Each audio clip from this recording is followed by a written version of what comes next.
In the end, I didn't just make toast. I made cheese toast, moving my slices of bread to the microwave and melting a fat mess of gooey cheddar between them.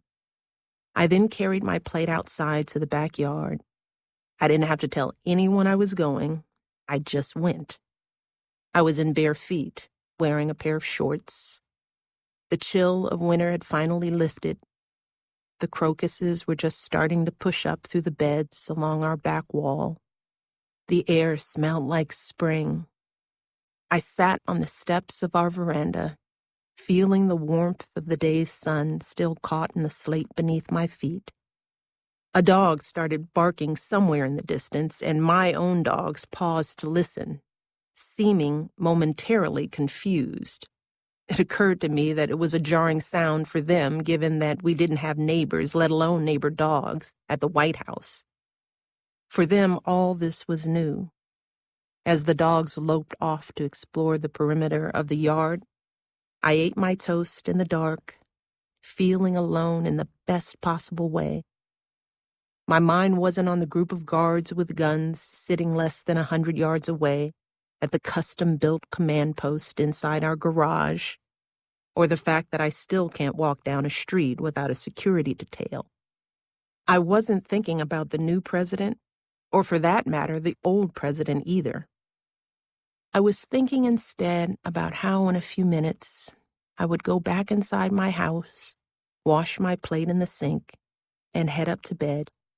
Maybe open a window so I could feel the spring air. How glorious that would be. I was thinking, too, that the stillness was affording me a first real opportunity to reflect. As First Lady, I'd get to the end of a busy week and need to be reminded how it had started. But time is beginning to feel different. My girls who arrived at the White House with their Polly Pockets, a blanket named Blanky, and a stuffed tiger named Tiger, are now teenagers, young women with plans and voices of their own. My husband is making his own adjustments to life after the White House, catching his own breath. And here I am, in this new place, with a lot I want to say. Becoming me. 1. I spent much of my childhood listening to the sound of striving.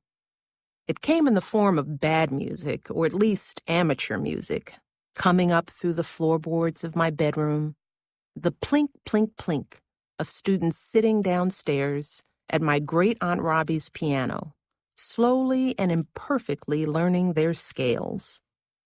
My family lived in the South Shore neighborhood of Chicago, in a tidy brick bungalow that belonged to Robbie and her husband Terry. My parents rented an apartment on the second floor, while Robbie and Terry lived on the first.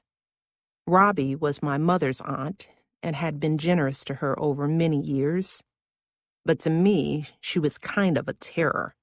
Prim and serious, she directed the choir at a local church and was also our community's resident piano teacher. She wore sensible heels and kept a pair of reading glasses on a chain around her neck. She had a sly smile, but didn't appreciate sarcasm the way my mother did. I'd sometimes hear her chewing out her students for not having practiced enough, or chewing out their parents for delivering them late to lessons. "Good night," she'd exclaim in the middle of the day, with the same blast of exasperation someone else would say, "Oh, for God's sake." Few, it seemed, could live up to Robbie's standards. The sound of people trying, however, became the soundtrack to our life. There was plinking in the afternoons, plinking in the evenings. Ladies from church sometimes came over to practice hymns, belting their piety through our walls. Under Robbie's rules, kids who took piano lessons were allowed to work on only one song at a time. From my room, I'd listen to them attempting, note by uncertain note, to win her approval, graduating from hot cross buns to Brahms' lullaby, but only after many tries.